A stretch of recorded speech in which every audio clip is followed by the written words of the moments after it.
You should always see possibilities in everything. For this easy DIY, I used a strong glue and Dollar Tree wood blocks to glue together 4 inexpensive Dollar Tree photo frames.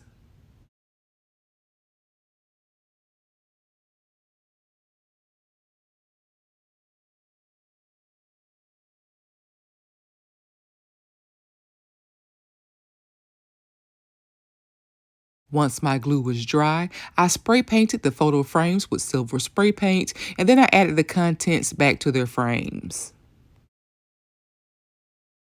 I then added 5-inch mirrors before adding a fifth picture frame and mirror on top. I allowed my pieces to dry for a full 24 hours before hanging them, and boom, beautiful modern wall decor. And that's why.